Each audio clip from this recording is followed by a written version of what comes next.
On va pouvoir commencer. Bonjour à toutes et à tous, chers Gémiens et chers spectateurs de Grenoble ou d'ailleurs. Aujourd'hui, nous sommes ravis de vous accueillir pour cette première table ronde organisée par notre association J'aime en débat. Nous allons débattre sur le thème « Le sens de l'Union européenne, quelle finalité ?» Et pour échanger sur ce sujet, nous avons l'honneur de recevoir trois invités de marque avec des visions, des points de vue différents sur l'Union européenne. D'abord, Monsieur Franck Benamou. Bonsoir maître. Diplômé en droit européen, en droit des affaires et fiscalité, vous avez été candidat au départemental de l'Isère en 2021, sous l'étiquette La République en marche, et maintenant conseiller départemental. Vous êtes en plus avocat depuis 1992 à la Cour d'appel de Grenoble. Vous vous considérez comme libéral, humaniste et européiste convaincu. Vous êtes, je cite, amoureux de l'Europe et fier d'être français. Ensuite, Monsieur Jacques Cheminade. Bonsoir monsieur. Bonsoir. Diplômé de HEC et de l'ENA, vous avez été notamment administrateur civil au ministère de l'économie, des finances et de l'industrie, attaché commercial à l'ambassade de France aux États-Unis, et vous avez notamment participé aux négociations d'adhésion au marché commun aux États-Unis. Et vous êtes le fondateur et président du parti Solidarité et Progrès et candidat aux élections de 1995, de 2012 et de 2017. Vous vous considérez comme un souverainiste de gauche. Selon vous, il régnerait en Europe une forme de féodalisme financier.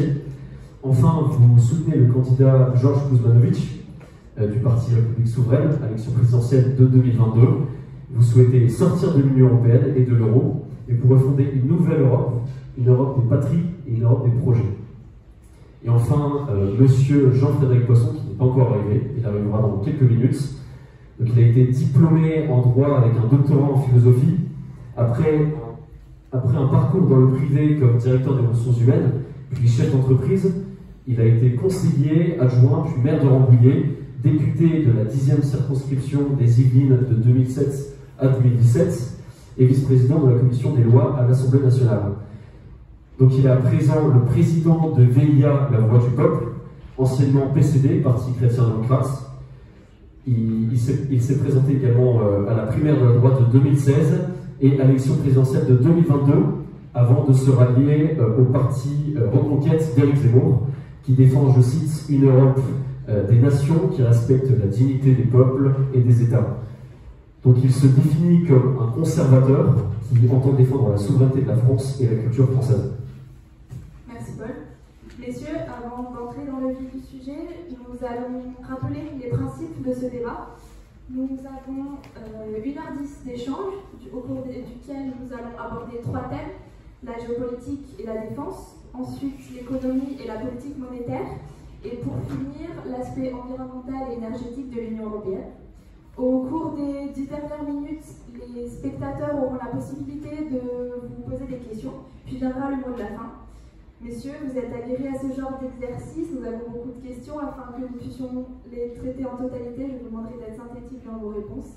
Enfin, inutile de préciser à vous tous ici présents que ce débat doit se réaliser dans l'écoute et le respect. C'est avant tout un échange où chacun doit pouvoir exprimer librement sa vision.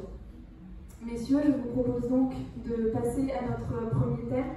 Avant d'évoquer la situation actuelle critique en Ukraine, pourriez-vous, messieurs, nous donner votre perception de la politique de défense européenne? Monsieur Cheminade, si vous voulez commencer.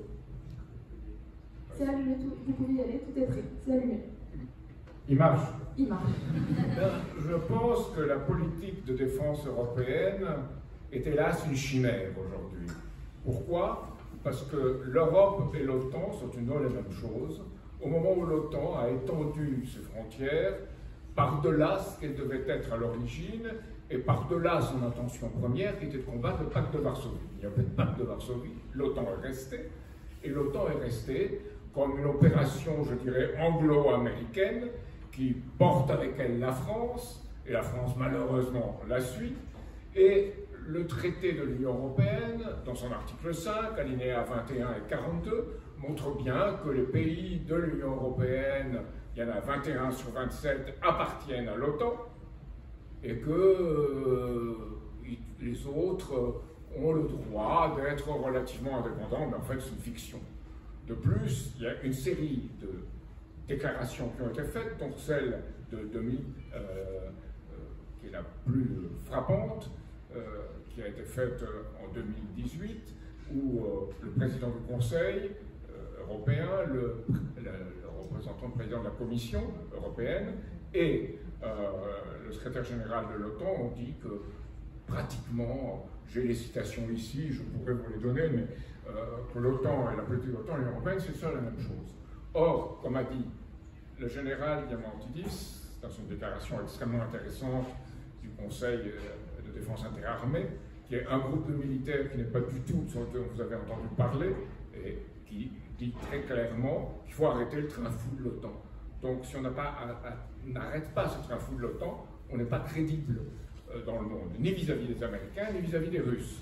Donc il faut aujourd'hui avoir une politique différente, et pour moi, la vraie défense européenne serait une Europe et une France qui proposent au monde un nouvel ordre économique et monétaire international de développement mutuel qui soit gagnant-gagnant et qui aille par-delà la question militaire et la question de défense elle-même et qui soit la base d'un ordre qui ne soit pas soumis à une priorité financière mais à une priorité humaine. Monsieur Benal, vous souhaitez réagir? Oui, alors donc la question c'était bien la défense européenne. J'ai pas le plus beau rôle parce que forcément il est plus facile de dire du mal de l'Europe que d'en dire du bien par les temps qui courent. Donc je vais avoir le rôle de celui qui doit convaincre, même si je pense que la génération qui est ici par définition nécessairement convaincue, de l'intérêt de l'Europe. Et de l'Europe de la défense. Alors d'abord, l'Europe de la défense, je pense que la difficulté vient que dès que l'on exprime cette idée-là, on imagine une armée avec des bataillons, avec 27 pays qui auraient partagé équitablement l'effort pour aligner, comme dirait Nicolas Sarkozy, comme des petits pois, un certain nombre de militaires. Bon, en revanche, il faut prendre un peu de distance. L'Europe de la défense, c'est quelque chose qui va être forcément beaucoup plus original que le fait à chaque fois l'Europe, c'est-à-dire une construction intellectuelle qui n'existe pas ailleurs. Et il va falloir non pas aligner des militaires, des chars d'assaut et des armements, mais plutôt créer une politique concertée d'investissement, de capacité à développer des technologies communes et de les mutualiser parce que précisément ce que l'on sait maintenant, c'est qu'on est incapable de financer seul lorsqu'on est un des États, même si c'est l'Allemagne par exemple, un État particulièrement puissant sur le plan économique, on est incapable de développer des armements, des stratégies, des équipements nouveaux, et donc c'est ça d'abord l'ordre de la défense. Alors moi je suis par tempérament optimiste, et c'est lorsqu'on est convaincu de l'Europe qu'on est nécessairement optimiste, parce que la crise ukrainienne qui est actuellement en cours, à mon sens, va beaucoup nous aider. Quand je dis nous, c'est les Européens. Alors pourquoi? Parce qu'elle met en évidence, d'abord, et là je suis d'accord avec vous, M. Schmigal, probablement la fin de l'OTAN. On ne comprend d'ailleurs pas pourquoi. Merci. Justement, c'est déjà un peu long alors. Alors je vous laisse continuer. Alors. Justement, c'est parfait. C'est notre deuxième question dans un instant, mais ce ne serait pas grave. C'est vrai. Donc, à propos de l'Ukraine, justement, vous en parliez, on constate que la situation est de plus en plus préoccupante. C'est une crise qui se trouve aux portes de l'Europe. Et même si ce matin, on a peut-être constaté une lueur d'espoir avec le sommet organisé par la France que M. Biden et M. Poutine ont accepté. Selon vous, quel doit être le rôle de l'Union européenne dans cette crise? Je continue puisque les débats. Je continue. Alors, d'abord, le sommet américano-russe, c'est pas encore gagné puisqu'aux dernières nouvelles ce soir, ça semblait encore un petit peu être mis entre parenthèses. Je pense qu'on a bien d'informations parce qu'on est à peu près dans le même média. La France viendra à Paris pour rencontrer. Voilà. Alors, sur cette crise ukrainienne, moi je pense que ça peut être un formidable booster pour la défense européenne, au sens où je l'ai expliqué tout à l'heure, parce que d'abord, on voit des choses assez nouvelles se dessiner. Par exemple, les antagonismes qui existaient au sein de l'Europe avec la Pologne et la Hongrie sont en train de s'effacer, parce que précisément, la Hongrie et la Pologne sont en train de prendre conscience qu'elle a peut-être d'autres sujets de préoccupation qu'elle espèce la Russie, plutôt que de s'opposer à ses camarades européens. Donc on voit dans la dernière actualité que la Pologne et la Hongrie sont en train de rentrer dans le rang, ce qui n'ai pas du tout gagné du point de vue des comportements ces dernières semaines. Deuxième chose, elle met en évidence effectivement que l'OTAN n'a plus beaucoup de sens, puisque, vous l'avez très justement rappelé, c'était la conséquence de la guerre froide et de la nécessité pour l'Europe occidentale de se défendre par rapport au bloc soviétique. On ne sait pas par quel hasard tout cela est resté. Moi, j'ai mon idée également sur la question, c'est qu'à l'évidence, c'est une forme d'instrumentalisation par les Américains de vouloir effectivement garder l'OTAN comme un outil de maîtrise de l'Europe occidentale. Mais on est en train de s'en affranchir, peut-être qu'on s'en affranchira pas complètement, mais on voit par exemple qu'il commence à y avoir déjà une Europe de la défense, une Europe diplomatique. Je disais tout à l'heure dans l'Express une anecdote qui me semble très, très symptomatique. Le fameux ministre des Affaires étrangères, Lavrov, qui est particulièrement intelligent et parfois cynique, s'est amusé en début de mois à envoyer 27 lettres aux 27 capitales européennes, leur proposant de discuter des outils de la future sécurité européenne. Pourquoi il fait 27 lettres? Parce qu'il cherche à enfoncer un point en espérant avoir au moins quelques réponses différentes, si ce n'est pas 27 réponses différentes. Eh bien, il a envoyé 27 lettres dans les capitales européennes, il n'a reçu qu'une seule réponse, une seule et unique, par le représentant des affaires étrangères de l'Union européenne. Ça veut dire qu'en réalité, on est en train, par cette crise, de constater qu'il commence à se créer une Europe de la défense, une Europe diplomatique, en tout cas une Europe internationale. Voilà, donc moi, ça me ravit. Et, non pas la guerre en Ukraine, mais je pense d'ailleurs qu'elle ne se produira pas. Et si elle ne se produit pas comme je le pense ou je l'espère, ça sera pour le coup grâce à l'Europe. Vous aurez remarqué que je n'ai pas dit grâce à Emmanuel Macron. Ah Monsieur non. Emmanuel Macron a fait ce qui est juste, c'est-à-dire aller à Moscou, discuter avec Poutine et voir bien qu'on est au-delà de la question de l'Ukraine, comment va-t-on faire un accord de sécurité et, je dirais, de développement possible dans toute l'Europe, de l'Atlantique à l'Oural. Donc, il représentait cette conception-là. Malheureusement, il y allait avec l'image d'être aussi quelqu'un qui, du fait de l'Union européenne, se trouvait associé à l'OTAN. D'où la réception de Poutine, en même temps favorable, parce qu'il pensait que Macron venait avec des idées intéressantes, et on le voit dans la suite, mais en pensant que ces idées n'étaient pas soutenues par une puissance d'indépendance, par une souveraineté suffisante. Alors, par rapport à cela, je vais vous dire quelque chose de départ qui peut sembler hors du sujet, mais qui est tout à fait le sujet. Nous vivons dans un monde qui est déterminé par 4 vices. Bonsoir, monsieur Poisson. Bonsoir, monsieur Poisson. Par 4 vices. Je dirais qu'il y a un vice financier, c'est celui du court terme, et celui d'une dérégulation des choses qui mène fondamentalement à la loi du plus fort et à une incapacité d'avoir de projet à long terme. On le voit très bien lorsque Pierre de Villiers, qui prétendait représenter toutes ces choses-là, travaille pour le Boston Consulting Group. C'est caricatural. Ensuite, il y a un vice qui est malthusien. On ne voit pas que le monde manque d'êtres humains, en réalité, comme dirait Jean Baudin, et des richesses que d'hommes. En fait, on est en recul de population à terme.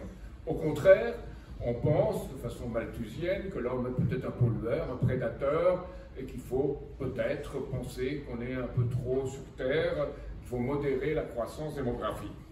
Le troisième vice, c'est le vice géopolitique. Et là, je veux le dire franchement, parce que la géopolitique, moi j'ai très peu pour Mackinder, très peu pour Schoffer, qui ont été ceux qui ont élaboré cette conception de la géopolitique, disant entre parenthèses que pour dominer le monde, il fallait dominer le centre de l'Europe et empêcher que l'Europe occidentale s'allie à l'Europe orientale pour faire un monde de développement mutuel. Et je crois que cette idée de développement mutuel a été bien représentée par le discours de Macron à Xi'an, qui était un très bon discours en Chine, il y a 2 ans, mais qu'il ne se donne pas les moyens, comme toujours avec Emmanuel Macron, on voit la capacité, on voit la possibilité, et on ne voit pas les moyens suivre. Pourquoi? Parce qu'il n'y a pas cette distanciation vis-à-vis de ce système financier, de ce système géopolitique, parce que dans un système géopolitique, implicitement, ce qu'on pense, c'est que le vainqueur doit rafler toute la mise. Et enfin, il y a un 4e vice, qui est le vice, hélas, proprement européen, et le défi, c'est de le changer, c'est le vice bureaucratique, c'est le vice des impuissants, c'est-à-dire ceux qui sont incapables d'affirmer leur autorité. Alors, je veux bien croire qu'il y a un effort au sein de ce système, mais je crois qu'il ne peut pas réussir. C'est pour ça que je pense qu'il faut bâtir une autre Europe différente, du même élan qu'on se dégage de l'OTAN. Merci. Monsieur Poisson, bonsoir. Bonsoir. Pardon, excusez-moi. Bonsoir. Le fil rouge sur le bouton rouge. Le fil bleu sur le bouton rouge.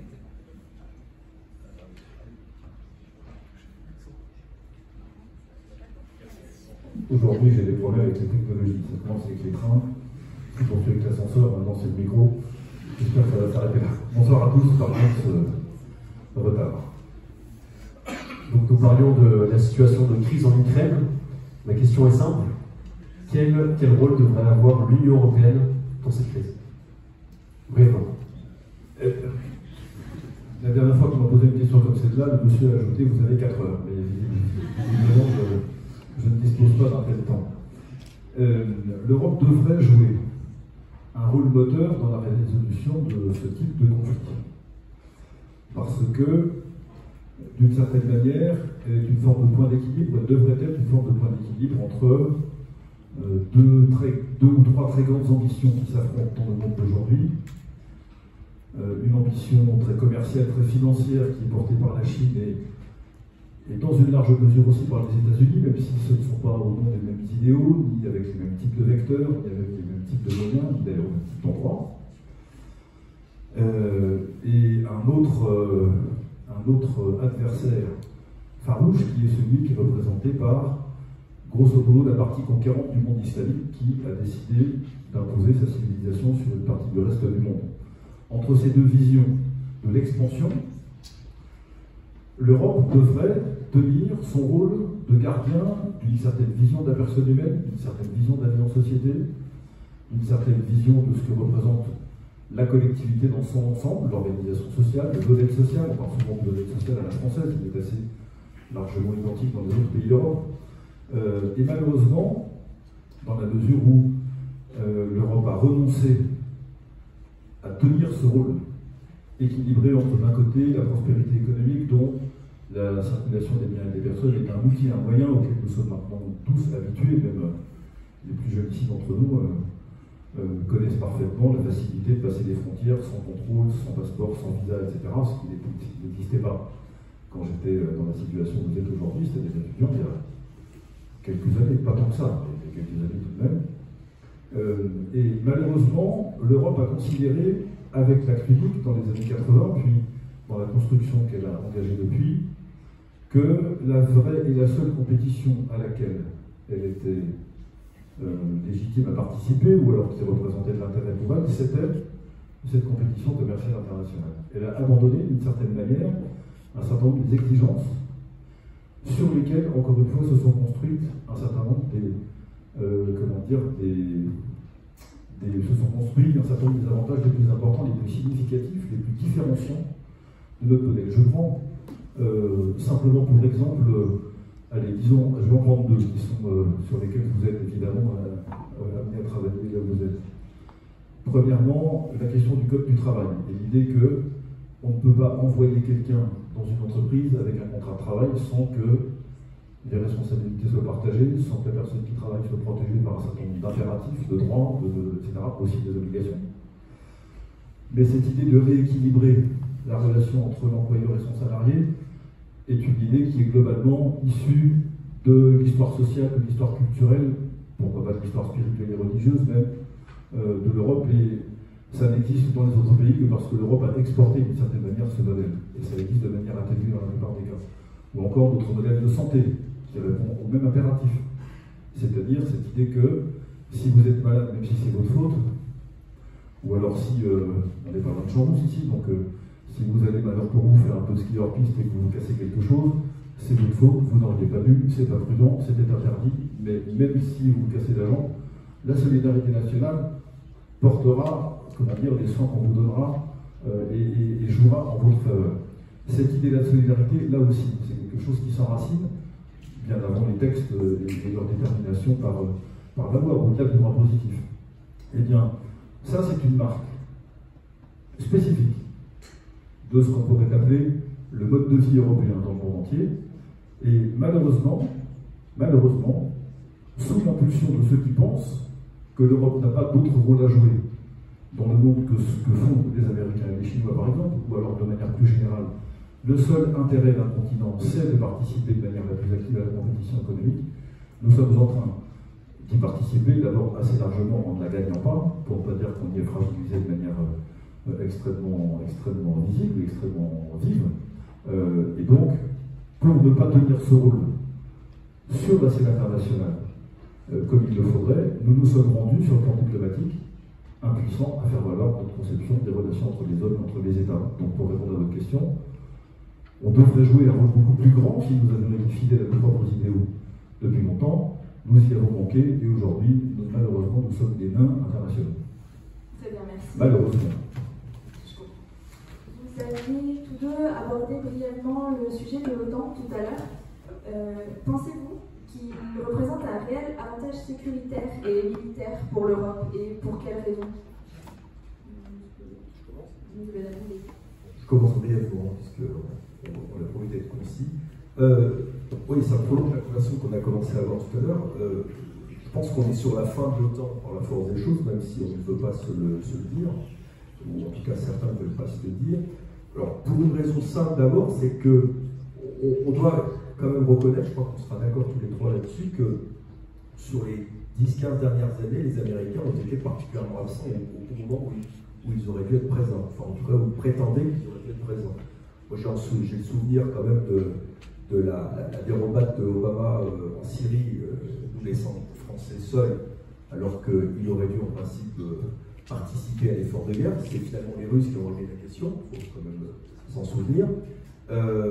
J'ai le souvenir aussi de Donald Trump qui a déclaré pendant tout son quinquennat, non c'est 4 ans, c'est 4 années, que l'America First, c'était d'abord les États-Unis, donc ce qui s'entendait entre eux, que l'Europe et donc l'OTAN par définition passaient au second plan. Et puis on voit bien que les États-Unis se retirent ou ne perdent pas une occasion pour faire semblant d'intervenir ou en tout cas se désengager. Et d'ailleurs je crois que le sentiment général qui gagne actuellement l'Europe, c'est qu'on ne peut plus compter sur le parapluie américain.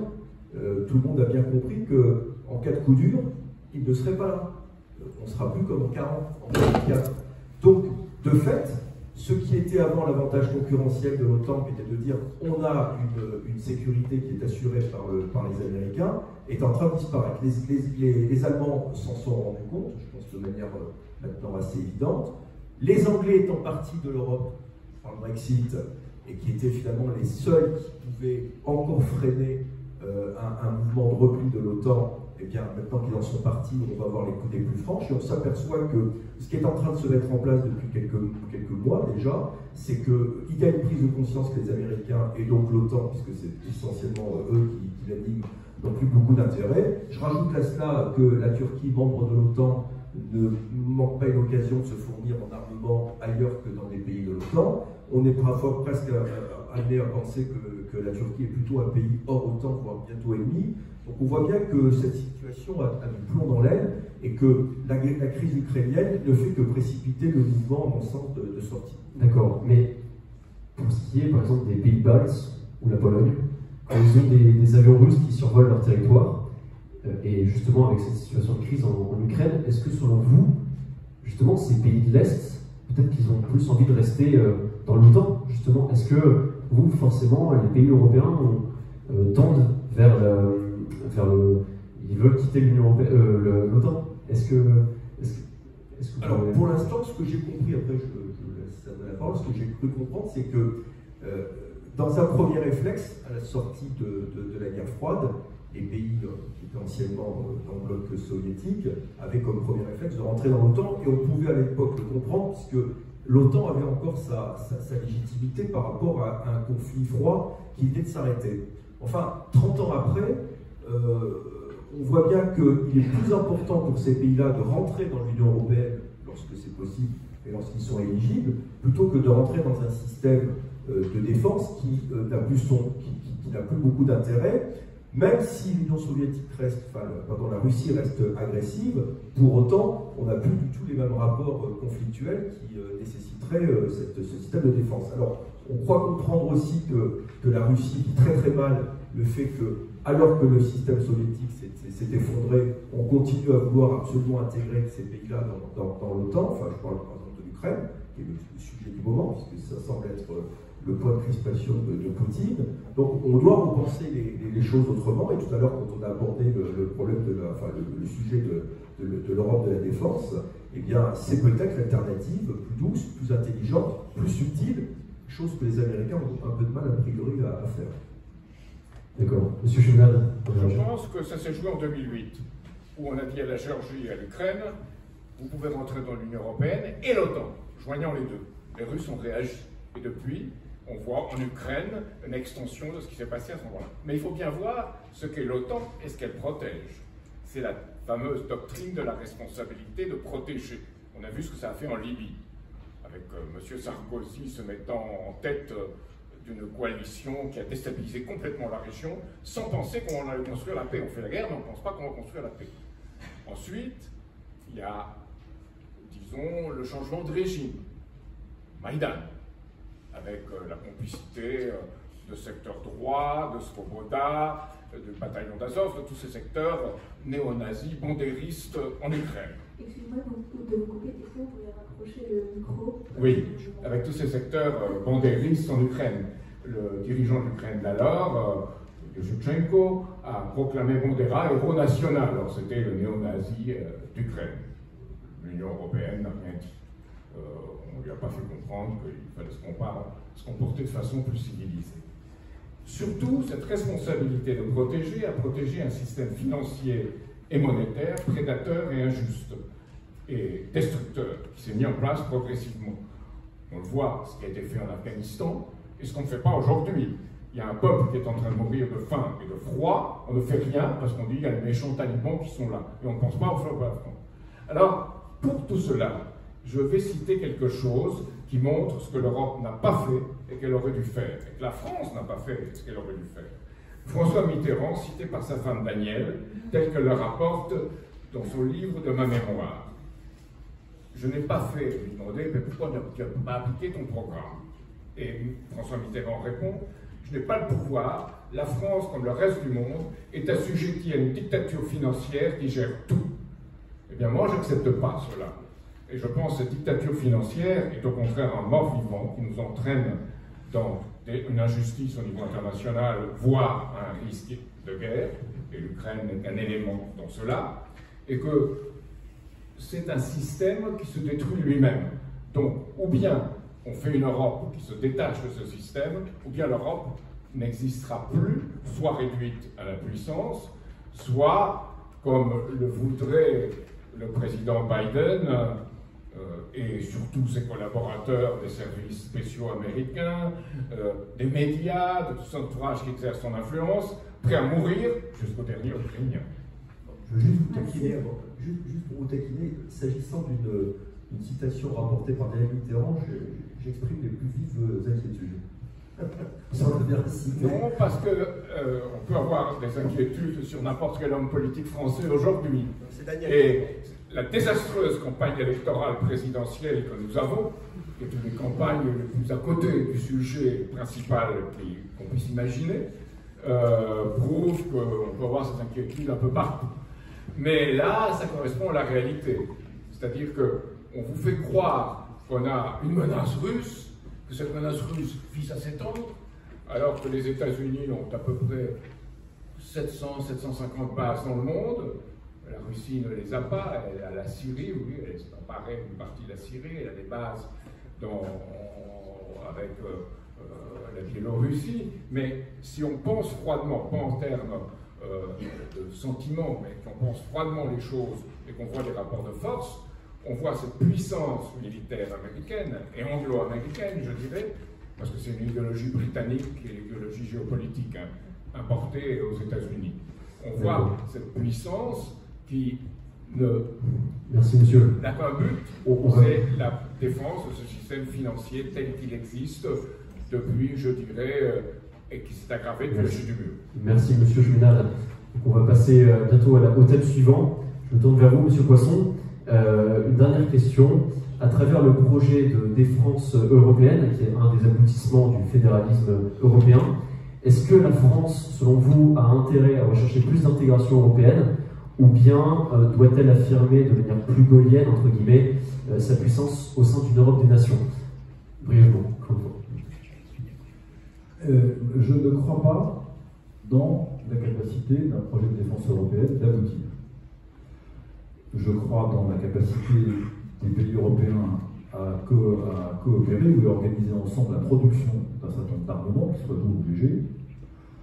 Je crois dans la capacité de l'Europe de temps en temps et de manière résiduelle à envoyer en commun, les pays européens, à envoyer en commun des forces militaires à tel ou tel endroit. On a beaucoup parlé du Mali ces derniers temps, il y a quelques autres soldats européens dans d'autres endroits du Mali que ceux où nous étions. Dans le golfe de Guinée, au moment où nous parlons, il y a des manœuvres navales pilotées par la France avec des Danois et des Espagnols contre la piraterie organisée dans cette partie du golfe de l'Afrique, et puis d'autres endroits.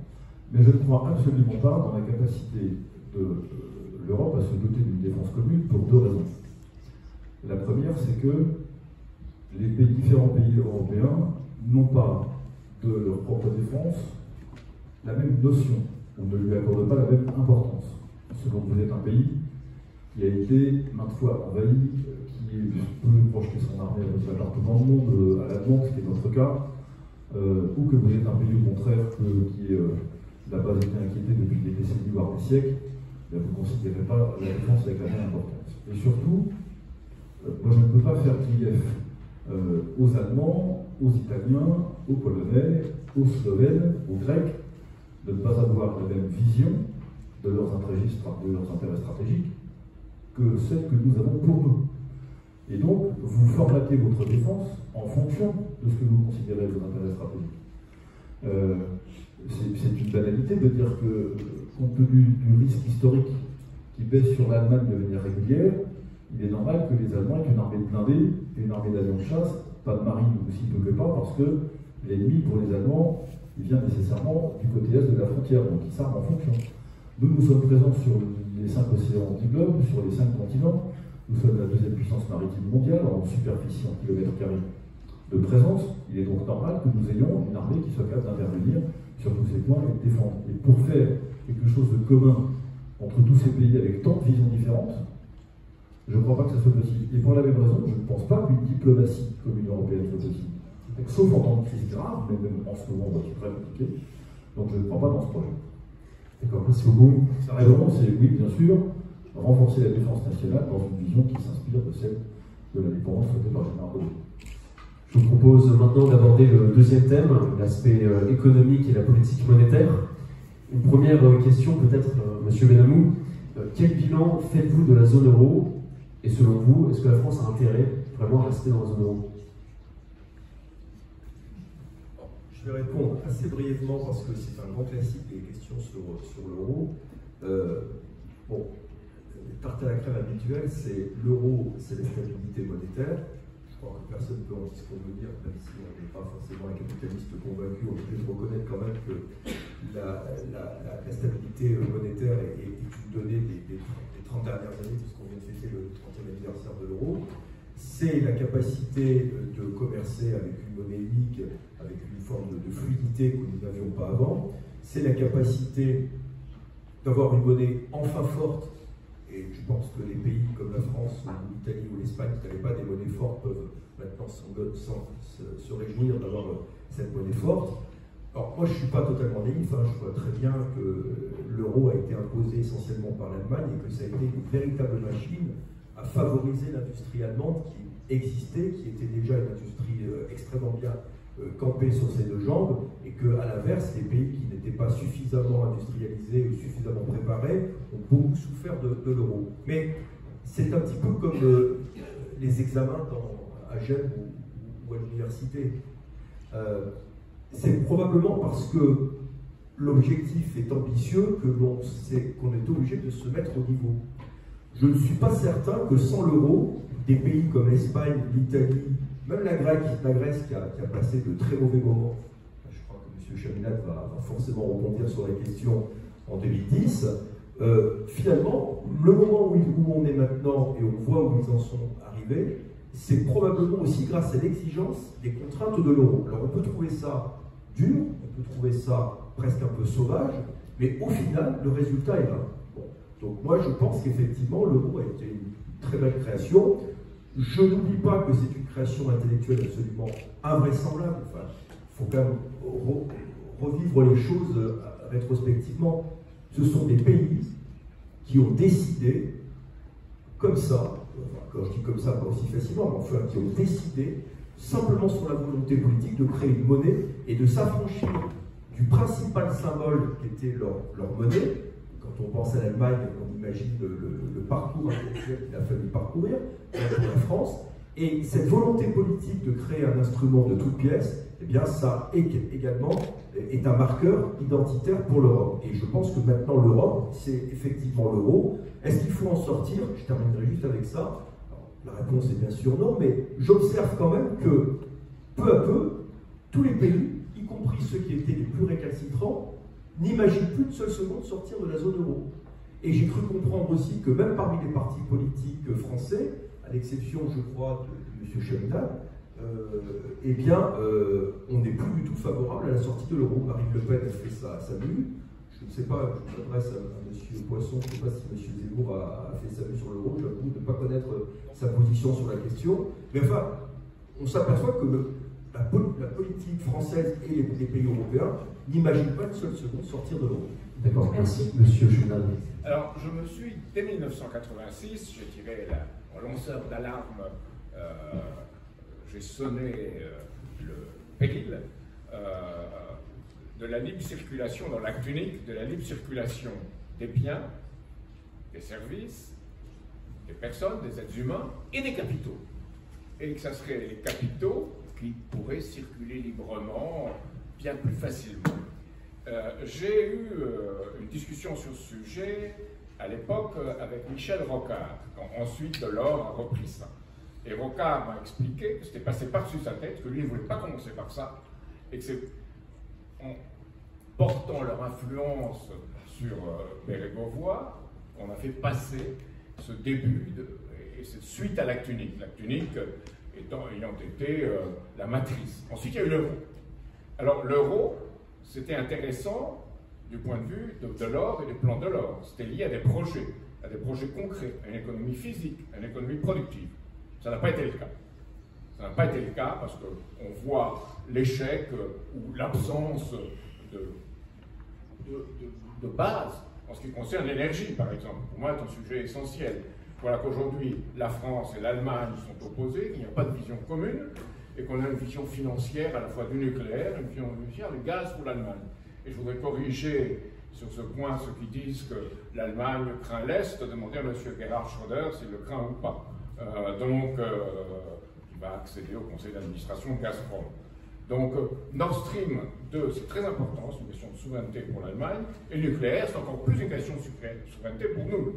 Et je pense que si on n'a pas cette politique commune en matière d'énergie, et de ce point de vue, je suis le premier défenseur du nucléaire, je suis heureux qu'Emmanuel Macron soit finalement rallié à ce qu'il pensait par devers lui-même, mais qu'un peu par facilité, il ne manifestait pas, par facilité vis-à-vis de l'opinion, qu'il soit rallié au nucléaire, mais ce n'est pas ce nucléaire-là que je voudrais. C'est un nucléaire de recherche, un nucléaire du futur, celui qui traite des déchets. On a laissé tomber Superphénix, on a laissé tomber Astrid. Voilà ce qu'il faudrait. Et ça, c'est la véritable puissance. Ce n'est pas simplement par des armées, c'est simplement par des armes, c'est par une puissance qui est la base, qui construit une économie qui tient, qui permet le développement. Or, depuis, je ne veux pas exagérer, mais l'état de notre balance commerciale, l'état de notre industrie qui ne présente plus que à peine 10% du produit intérieur brut montre que ça ne marche pas. Merci. Très bien, merci. Nous allons passer à la question suivante. Je vais répondre sur l'euro. Mais je vais essayer d'être synthétique. De quel projet ou de quel type d'ambition politique l'Europe a besoin aujourd'hui? Vous avez besoin, vous, parce que maintenant, il s'agit de la génération d'après. Ce que devrait faire l'Europe, c'est ce que les États ne peuvent pas faire seuls. c'est-à-dire nous doter d'entreprises capables de rivaliser avec les géants numériques américains et chinois. Je partage ce que vient de dire M. Cheminade, faire en sorte que notre approvisionnement en énergie soit sécurisé à des coûts supportables par la population. On voit que ça commence à déraper de manière extrêmement sévère ces jours-ci. Entrer de plein pied dans tout ce qui est la recherche sur les biotechnologies et tout ce que l'amélioration des biotechnologies peut nous apporter au quotidien. Voilà 3 exemples de choses que l'Europe doit apprendre à faire en commun parce que aucun des États membres ne peut supporter seul les efforts d'investissement, de recherche, de la durée que nécessitent des aboutissements intéressants dans ces 3 domaines. J'ai simplement quelques questions rapides à vous poser, j'y répondrai brièvement, comme ça vous connaîtrez ma position. Est-ce que la monnaie unique est nécessaire pour faire aboutir ce genre de projet? La réponse est non. Y a-t-il d'autres moyens que la monnaie unique pour en organiser le financement et la fluidité de la circulation? La réponse est oui, d'ailleurs j'observe que pour la première fois dans l'histoire de la pensée économique, c'est assez récent, ça a une dizaine d'années, un certain nombre de chercheurs et d'universitaires se penchent sur la question d'une monnaie commune, c'est-à-dire la coexistence de 2 devises, de plusieurs devises dans l'espace européen, l'euro qui tiendrait le rôle de la monnaie de référence et qui assurerait une forme de stabilité monétaire, je suis d'accord avec vous, cher monsieur, c'est un atout évidemment, mais surtout qui serait adossé ou qui serait conjoint à des monnaies locales qui seraient, elles, d'une certaine manière, compatibles avec les moyens de ces économies. Parce que le problème de l'euro, il est simple pour la France. C'est une monnaie qui est trop chère pour notre économie. En réalité, nous payons extrêmement cher la stabilité monétaire que nous apporte l'euro. Et nous le payons comment? Eh bien, par le déséquilibre de nos comptes sociaux, par nos difficultés d'exportation et par l'inflation qui est en train d'arriver. Je termine en vous donnant un seul exemple pour vous montrer ce que je signale. Quelle est la principale différence entre les orientations stratégiques économiques de l'Allemagne et les orientations stratégiques économiques de la France? Elle tient en une phrase. À partir des années 80, l'Allemagne a donné la priorité au maintien de ses capacités d'exportation sur le maintien des salaires et des revenus. Ce qui explique que la balance commerciale allemande est excédentaire depuis des lustres, mais que c'est seulement il y a 3 ans que les Allemands ont adopté sur le plan fédéral un salaire minimum interprofessionnel qui existe en France depuis les années 50.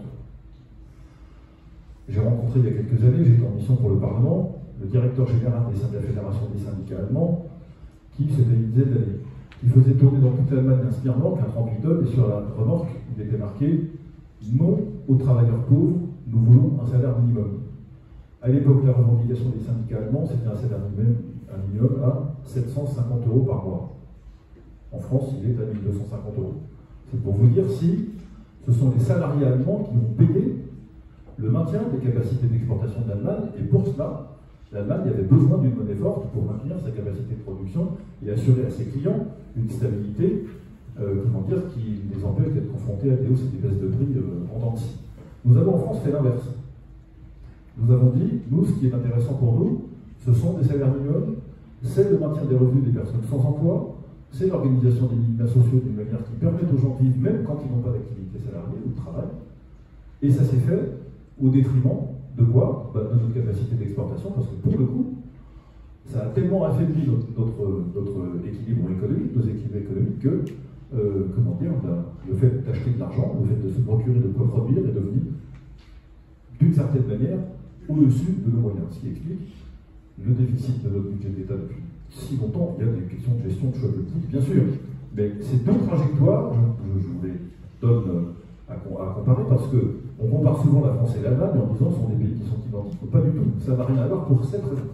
Il y a d'autres différences, et donc vous voyez que si l'euro a profité à quelqu'un dans la zone euro, c'est beaucoup plus l'Allemagne que la France, c'est très clair, et par ailleurs, nous assistons ces jours-ci, je termine par là, ce semaine-ci, à l'émergence normale d'un phénomène qui a été artificiellement contenu depuis des années du fait de la position du gouvernement allemand principalement, c'est-à-dire le retour normal de l'inflation. Il aurait dû y avoir en Europe, ça aurait été une bonne politique, une inflation maîtrisée à 2,5-3%, ce qui est la marche naturelle de l'économie. Ça ne s'est pas produit, et ça a, encore une fois, beaucoup compliqué les affaires des pays qui étaient endettés. Donc, non, je ne crois pas que l'euro soit une bonne chose sous tout rapport. Je ne pense pas qu'il soit facile, ni probablement prudent, de quitter l'euro comme ça d'un trait de plume, mais je pense que, là, ça c'est mon sentiment personnel que je vous donne, je pense que le travail pour faire en sorte que nous ayons une monnaie pour des échanges en France, entre nous, dont nous avons les moyens, on peut se payer, adosser une monnaie unique pour assurer la stabilité de nos agents internationaux, ça c'est une piste de réflexion qu'il ne faut pas écarter comme beaucoup trop le font, et encore une fois qui est en train d'être étayée et renseignée par bon nombre d'experts économiques un peu partout en Europe. Je veux dire une petite précision, je vous promets que c'est très court. Très court, sinon vous aurez la possibilité à la fin Comme on fait au d'échanger. tribunal, très court. Juste pour répondre à M. Poisson, là, votre analyse là, sur le différentiel d'organisation économique entre l'Allemagne et la France, effectivement, c'est une réalité, sauf que, à mon sens, elle était très antérieure à l'euro. Car vous avez certainement à souvenir que lorsque ce phénomène existait déjà, à mon sens, il se réglait par des dévaluations du franc, qui était donc déjà le signe à l'époque que le choix que vous avez effectivement décrit était déjà réalisé depuis très longtemps par la France versus l'Allemagne.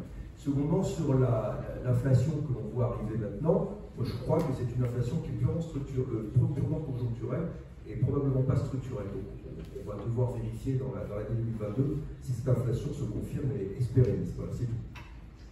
Alors là, je serais tout à fait en désaccord avec vous. Je pense qu'elle est structurelle. Pourquoi? Parce que on émet de la monnaie. C'est un monétarisme fou qui a saisi le monde. C'est pas l'Europe, hein, c'est le monde occidental. On émet de la monnaie sans contrepartie de production. C'est un circuit de monnaie qui tourne sur lui-même, une sorte de vortex de monnaie. Et on le voit aux États-Unis, comme on le voit en Europe, en particulier aux États-Unis. Et l'inflation est produite par quoi? Par l'absence de production vis-à-vis de cette circulation de monnaie. Et à partir d'un moment, s'il faut régler le problème, on doit le régler en redonnant priorité à l'économie industrielle, à l'économie de développement, à l'économie agricole et à la consommation, qui est liée à la capacité de développement de cette économie. Or, ce qui arrive dans le système actuel, c'est que la variable d'ajustement, qui auparavant se faisait, comme vous l'avez très bien dit, par des dévaluations, aujourd'hui, la variable d'ajustement, ça devient, chaque fois qu'il y a crise, les taux d'intérêt. Et ça devient des taux d'intérêt plus élevés dans les pays faibles et plus bas dans les pays forts. D'où les pays forts se trouvent encore plus favorisés par rapport aux pays faibles qui doivent payer plus en taux d'intérêt. Et on a un système qui devient aberrant. Donc c'est de ce système aberrant qu'il faut sortir, ce qui se traite pas en termes juridiques, ça se traite en termes économiques et comment on va s'entendre pour arriver à une solution. Et de ce point de vue, je pense que la seule façon de s'entendre, et où la France représenter ce rôle dans le monde, par rapport à l'Europe et par rapport au monde, c'est d'être inspiratrice, catalyseur, médiateur, médiatrice d'un nouvel ordre économique international où on met la priorité à l'école, à l'hôpital, au laboratoire, au développement économique, et pas la priorité à un monde de la finance qui devient destructeur et autodestructeur, qui se fait harakiri en plus. Très bien, merci. Plus personne ne souhaite rebondir sur ce sujet.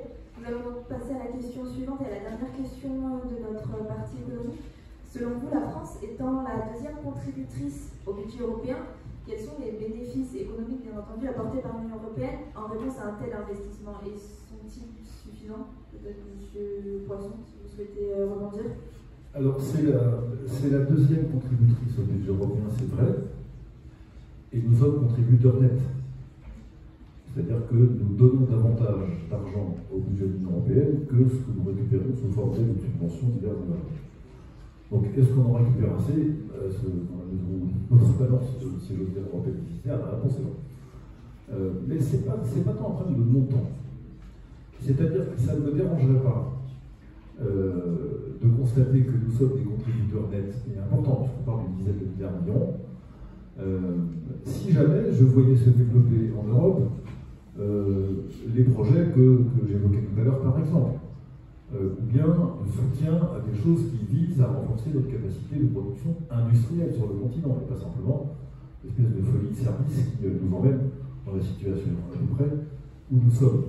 Donc je ne vois pas, si vous voulez, que cette contribution que le peuple français apporte au budget de l'Union lui soit si bénéfique que ça, et j'ajoute qu'en ce qui concerne les politiques de subventionnement qui sont très directement fléchées vers les contribuables ou vers l'État français, plutôt les contribuables en espèces, je pense à la politique agricole commune, Là, nous sommes en plus dans un système qui est pénalisant pour les entreprises françaises, puisque je rappelle que nous sommes partout en France dans une région agricole, mais c'est vrai aussi évidemment en Dauphiné.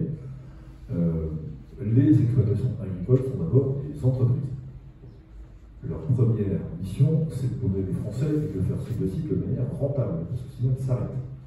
Donc, à partant de ce constat, si nous n'avons pas une politique agricole commune qui est là pour soutenir la rentabilité des exploitations agricoles, alors je ne sais pas à quoi elle sert. Donc, globalement, encore une fois, je préférerais qu'on abandonne un certain nombre de lubies qui sont aujourd'hui l'espèce de mantra de l'Union européenne qui veut faire tout n'importe quoi dans n'importe quel sens, qui va ennuyer les pays dont la souveraineté populaire s'exprime de manière certes un peu différente de ce que souhaiteraient les traités. Je dis la Pologne ici et la Hongrie, par espèce.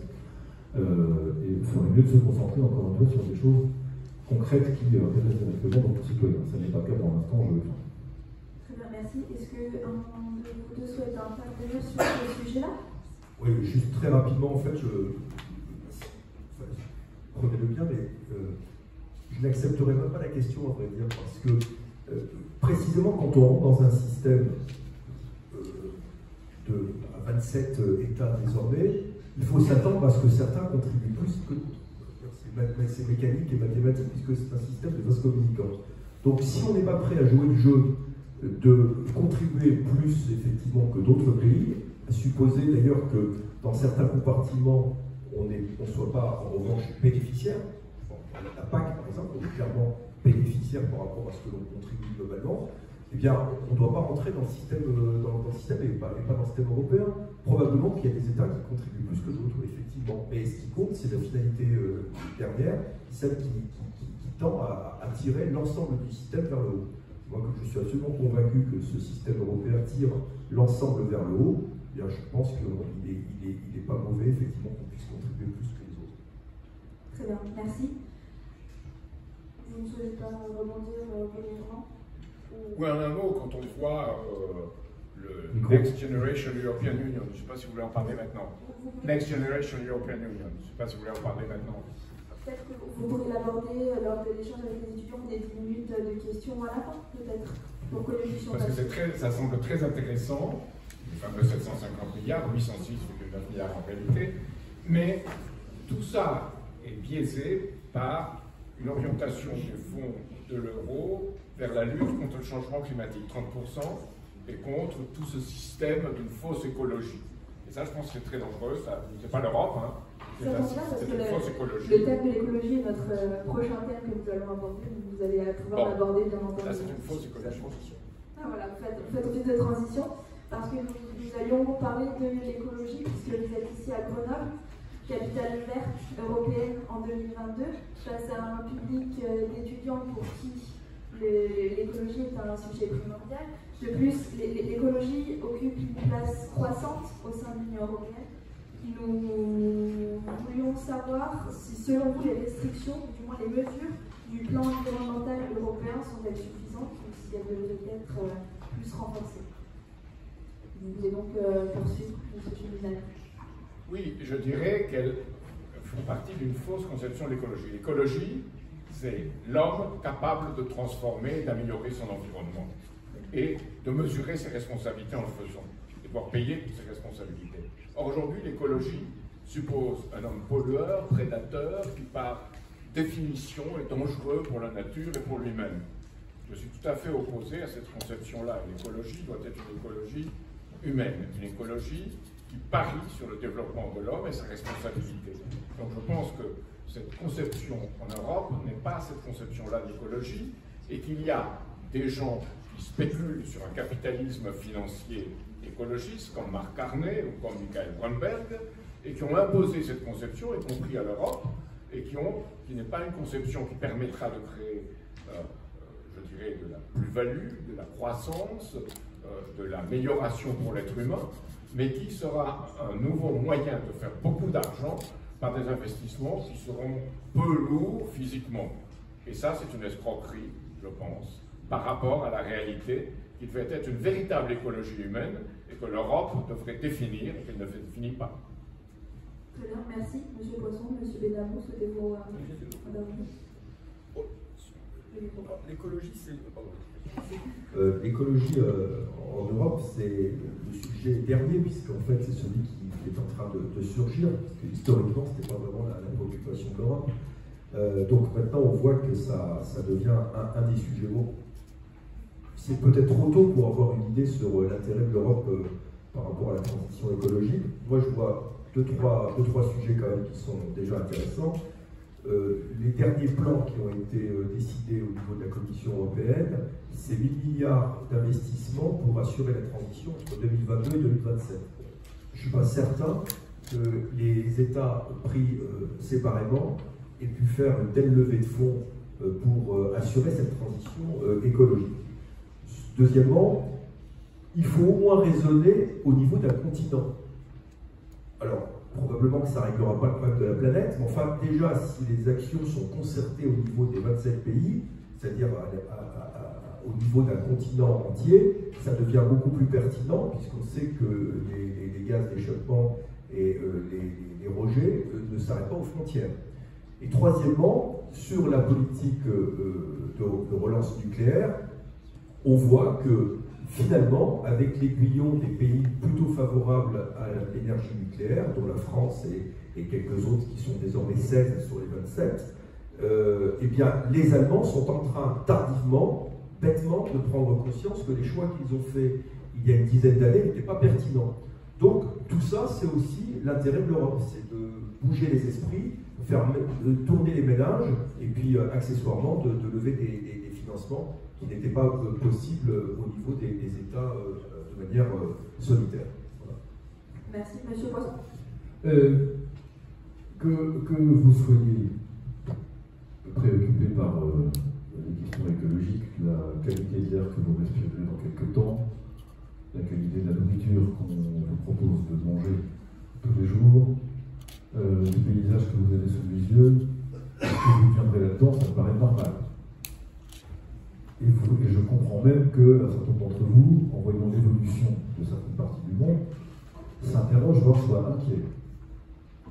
Et pour tout vous dire, même si j'ai certainement un certain nombre d'années de moins à vivre que vous, la majorité d'entre vous, qui en voient la couleur de certains crânes, on va dire ça comme ça, sans revancer quiconque. Évidemment que face à cette jeunesse qui est la vôtre et qui est plus réelle que la mienne, ne m'empêche pas de m'interroger avec vous et de m'inquiéter en même temps que vous. Donc je comprends que ça soit une préoccupation, évidemment. Deuxièmement,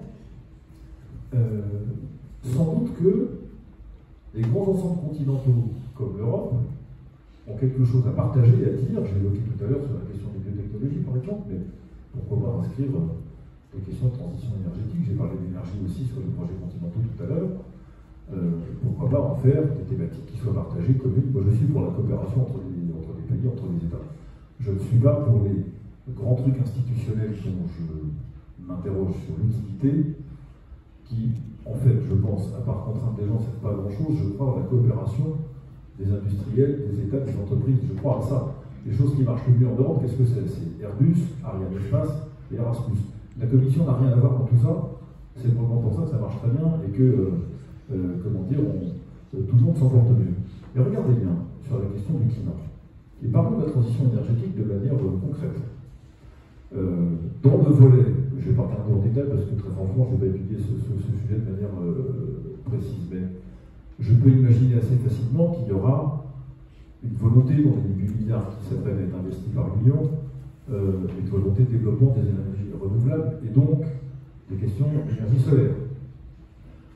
Très bien, excellente idée, c'est sans doute la moins chère et la plus tranquille de toutes les énergies renouvelables. Est-ce que je peux simplement vous rappeler que l'île de la Réunion, la Nouvelle-Calédonie, la Polynésie française, la Martinique, la Guadeloupe et la Guyane font partie de l'Union européenne? Vous allez remarquer que quand vous parlez à Martinique et l'énergie solaire ou un Réunionnais, il n'y a pas le même rapport à cette énergie que d'avoir un Suédois, un Finlandais ou quelqu'un qui est au nord d'Allemagne, pour des raisons que tout le monde peut comprendre immédiatement.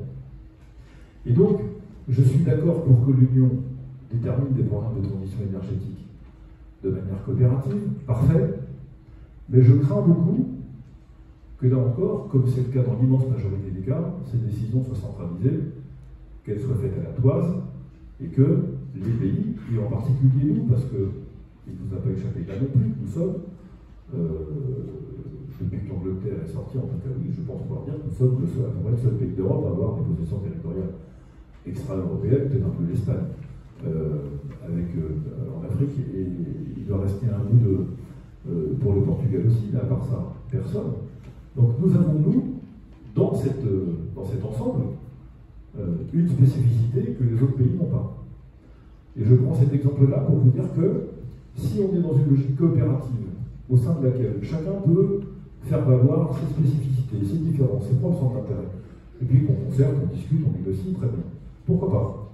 Si effectivement on est, comme souvent, sinon toujours, avec la Commission européenne, dans des choses qui se décident à la toile, sans, même dans la immense majorité des cas, la sollicitation du Parlement, jamais avec la sollicitation des peuples des pays qui composent l'Union. Alors je pense que ça passera à côté de la plaque comme souvent et que ça ne se fera pas pour notre plus grand intérêt.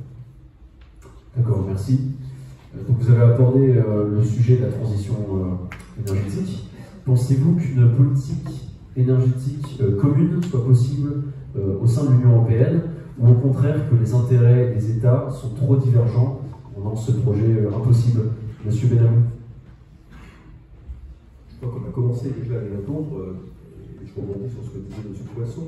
Je vois bien l'inquiétude qu'il gagne, c'est d'imaginer qu'on ne fera pas le distinguo au milieu des 27 États, des pays qui sont susceptibles de générer plus de l'énergie solaire, d'autres de l'énergie nucléaire, d'autres de l'énergie éolienne. Et précisément, c'est parce qu'il y a une variété de circonstances que l'on peut imaginer, enfin, en tout cas, je ne ferai pas le procès à l'Union européenne et à la Commission de ne pas y penser, de mutualiser certes les efforts et les investissements, puis ensuite d'implanter les installations et les équipements en fonction des caractéristiques géographiques, climatiques de chacun de ces États. Donc on peut effectivement imaginer que dans le nord de l'Europe, on aura moins de centrales solaires que d'éoliennes, et inversement, dans le sud de l'Europe, plus de centrales solaires et moins d'éoliennes, parce que les circonstances ne s'y prêteront pas. Et puis, peut-être de manière plus homogène, dès lors que les esprits auront un peu évolué, en tout cas en France et dans certains autres États, de l'énergie nucléaire, puisque l'énergie électrique, l'avantage c'est qu'elle se transfère, elle se transporte, et on peut donc produire à différents endroits, et puis ensuite distribuer au niveau de l'Union européenne en fonction des centres de production. Donc oui, il y a un intérêt effectivement à mutualiser cela, et on peut peut-être imaginer que même la Commission européenne et sa bureaucratie arriveront à raisonner aussi bien que nous faisons ce soir. Monsieur Chouinard. Oui, ce que je trouve grave dans le débat actuel, sur l'énergie en particulier, mais pas seulement, c'est qu'on ait perdu le sens de l'instrument scientifique de jugement. L'énergie, dans l'histoire humaine, commence à se caractériser par une hausse constante de la densité de flux d'énergie par être humain, par unité de surface et par gramme de matière apportée. De ce point de vue-là, évidemment, il y a des formes d'énergie qui sont relativement supérieures à d'autres et qui déterminent les formes de société. Alors, le nucléaire, si vous prenez techniquement, est supérieur, mais il doit, avec lui, correspondre à une certaine forme de société qui soit plus démocratique, plus humaine, et qui ne soit pas le nucléaire des nucléocrates, mais un véritable nucléaire citoyen. Et c'est dans cette direction que l'on doit aller. Alors que d'autres choses soient faites en même temps, pourquoi pas? Ceci dit, l'éolien en particulier me paraît un cul-de-sac par rapport, et on est en train de découvrir, et beaucoup d'écologistes le découvrent. Et je vois de ce point de vue quelque chose de très intéressant, la transformation de quelqu'un aux États-Unis qui s'appelle Michael Schellenberger, qui a dit au début il était pour toutes ces énergies renouvelables, il a découvert au cours de son développement que le nucléaire c'était plus important. Et il dit quelque chose sur le nucléaire d'essentiel et sur l'énergie. Il ne faut pas le juger par rapport à des critères qui soient des critères, ça fait plus ou moins de CO2, c'est un point. Mais l'essentiel, c'est qu'il faut une énergie qui permet un développement, qui permet aux êtres humains d'avoir ce qui leur permet de vivre mieux, d'être dans une situation de croissance réelle, hein, pas de croissance financière évaluée en monnaie, de croissance physique, de croissance réelle. Et il va très loin, il dit en Inde, de ce point de vue-là, ils ne peuvent pas aller tout de suite au nucléaire, bien qu'ils fassent des efforts pour les centrales au thorium, ça on pourrait en parler plus longuement, mais il faut du charbon, mais du charbon ultra-moderne, parce qu'ils ne peuvent pas faire autrement pour leur développement. Des techniques modernes, ce que fait la Chine actuellement aussi, en même temps qu'elle fait le nucléaire. Donc il faut le voir par rapport à la capacité d'un développement futur, et cela que ce n'est pas analysé de cette façon, c'est analysé sur les critères de circonstances, d'opinion, de sensibilité. Mais là, il y a un critère scientifique qui doit permettre de mieux connaître et mieux comprendre la direction à laquelle on va et qui va avec l'idée de responsabilité et la transformation positive de l'environnement. Merci. Monsieur Poisson. Il y a, je crois, deux enjeux qui seront entre les mains de votre génération, plus qu'entre nos mains à nous. C'est une question d'évolution de l'histoire et des circonstances. Je pense que pour la première fois dans l'histoire, votre génération se posera la question de son alimentation continue en énergie. Ce qui ne s'est pas vraiment posé pour nous depuis la guerre, à part les chocs pétroliers des années 70, mais vous allez être confronté certainement, si les circonstances ne changent pas, à une modification très importante de la manière dont l'énergie nous parvient et les choix de société qui vont avec. Et c'est là que je pense qu'il y a le deuxième très gros enjeu qui nous attend tous, mais qui nous attend plus que moi, c'est la question de l'éducation. Je veux dire par là que je suis très étonné de ça toujours. Je ne sais pas si vous avez la possibilité, dans les jours qui viennent, si ça vous intéresse, de faire simplement l'inventaire de tous les textes qui existent en France autour du code de l'environnement, du code de l'urbanisme, du code de commerce, enfin, il y a de l'écologie absolument à tous les étages. Il y en a d'ailleurs de manière un peu désordonnée, parfois stratifiée, enfin c'est vraiment de la vraie législation à la française, c'est-à-dire de temps en temps on s'y perd parce qu'on ne sait pas très bien comment tout est dedans. C'est-à-dire que l'interdiction des comportements erratiques, la fixation des prix, tout est déjà codifié. Qu'est-ce qu'il reste à faire?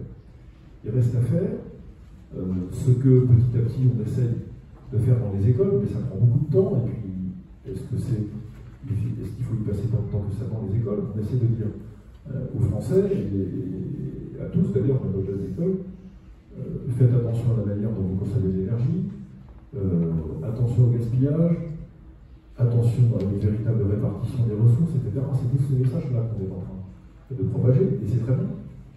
Ce que je voudrais vous signaler, c'est que à ce moment-là de l'éducation des personnes, le législateur s'arrête, le pouvoir politique s'arrête. Il peut inciter, il peut inviter à, il peut expliquer, on peut faire la pédagogie, d'ailleurs c'est ce qui est globalement à peu près fait partout. Et il y a un moment où c'est entre les mains des acteurs eux-mêmes et de la manière dont les acteurs gèrent leur propre vie. Et pour revenir sur notre thème de notre question initiale, consomment leur propre énergie. Et puis un dernier point, pour simplement vous signaler quelques incohérences. J'aimerais bien, vraiment j'aimerais bien, avoir la certitude que la Commission sera capable de faire de la dentelle sur sa politique de transition énergétique. Moi, c'est qu'elle n'en fait nulle part. Et deuxièmement, regardez bien ce paradoxe. Je ne sais pas si dans vos familles ou pour vous-même, vous avez par les temps qui courent besoin d'étagères en bois, de changer de fenêtre en bois aussi, ou de faire construire quoi que ce soit avec des matériaux qui deviennent rares. Et quand je vous aurai confirmé que nous sommes en pénurie de bois en France pour une raison simple. Les Chinois achètent à peu près, enfin une très forte proportion du bois qui est vendu par nos exploitations forestières sur le territoire national. Ils achètent le bois, ils vont fabriquer ce que vous voulez en Chine, et puis ils réimportent les produits finis pour faire en sorte que ensuite ils soient mis sur le marché. Alors moi je veux bien toutes les politiques de transition énergétique que vous voulez. Je veux bien toutes les dispositions de production d'énergie renouvelable, tout ce que vous voulez. Mais tant que sur le plan des échanges commerciaux. On n'aura pas pris les dispositions qui disent que on n'est pas obligé d'envoyer des produits, des matières premières ou des produits à peine semi-transformés à l'autre bout du monde pour les faire revenir avec ce que ça coûte au passage comme énergie de transport, je ne vous fais pas de dessin, parce que ce n'est pas pour le coup les cadres de fenêtres et les portes les moins chères de l'histoire de l'humanité. Et vous voyez bien que ces dispositions-là, s'il n'y a pas des évolutions très importantes en matière de protection douanière des importations, en matière de facilitation pour l'implantation d'industrie à nouveau en Europe, etc., vous pouvez prendre toutes les politiques de transition énergétique que vous voulez. Mais à un moment ou à un autre, vous comme moi, on a besoin de fenêtres, on a besoin de portes, on a besoin de bois, on a besoin de tas de choses, et on les paiera parce que quand il y en a besoin, il y en a besoin. Et rendez-vous compte, le bois comme matière première, dans les 8 derniers mois, pour les menuisiers des entreprises, c'est plus 30%. C'est des choses que vous voyez en cours. Vous savez comment on construit, comment dire, un compte de résultat prévisionnel, ou comment on fait un business plan. Comment vous voulez faire un business plan quand vous êtes menuisier à 5 ans avec des prix qui montent de matière première de 30% en 6 mois et avec des valeurs erratiques peu bas. Vous ne pouvez pas. Donc vous comprenez bien que cette stabilité-là qui porte sur la trop grande ouverture, la trop grande libéralité qui est offerte aux acteurs du monde entier sur notre continent, met en cause l'efficacité et la cohérence de toutes les politiques publiques que l'Union européenne serait susceptible d'impulser, même si elle le veut vraiment, même si elles sont intelligentes, même si elles sont malignes, ce qui peut arriver. Mais voilà, je vais vous dire, ça dépend aussi d'un environnement extrêmement différent et qu'on ne voit pas la Commission aller dans cet environnement différent. Merci. Monsieur Chapelain, vous souhaitez réagir? Oui, je dirais, pour reprendre ce que disait le général de Gaulle, comme je suis français, je suis donc européen. Donc, plus que personne, cette idée d'Europe, à laquelle j'ai réfléchi depuis ma naissance en Amérique du Sud, parce que je suis né en Argentine, j'ai passé les 17 premières années de ma vie, j'ai pensé à cette Europe. Et aujourd'hui, je pense avec Robert Salé, c'est un livre que je vous recommande, qui s'appelle Le viol d'Europe, qu'on a trahi. Et que l'Europe qu'on a fait a trahi ce dessin, cette vision d'origine de ceux qui voulaient faire l'Europe. Et que l'Union européenne est une caricature, malheureusement, de cela. Donc c'est à refaire. Et Salé montre très bien comment on est parti de deux choses qui ont complètement, dès les années 1950, qui ont complètement écarté de ce dessin de départ l'Europe. Ça a été le libre-échange, où finalement c'est la loi des avantages comparatifs de Ricardo, on cherche les salaires les plus faibles là où ils se trouvent, et il ne faut pas s'étonner que les Chinois achètent les meubles et les fassent, et la libéralisation financière qui est beaucoup plus grave encore.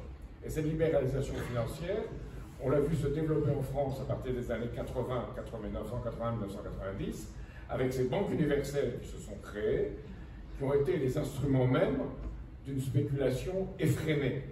Et malheureusement, cette vision de libéralisation, on espérait, grâce à ça, attirer des fonds en France pour permettre un développement. Il n'est pas allé là où on pensait. Qui l'a conçu? Savransky à l'OCDE, Delors, et qu'en dessus, de bons catholiques de gauche qui n'ont pas du tout vu ce qu'ils étaient en train de mettre en place. Et les grandes banques américaines et anglaises ont dit à ce moment-là, mais c'est merveilleux, les Français font notre boulot sans s'en apercevoir. Et je crois que nous devons réfléchir beaucoup à cette question-là.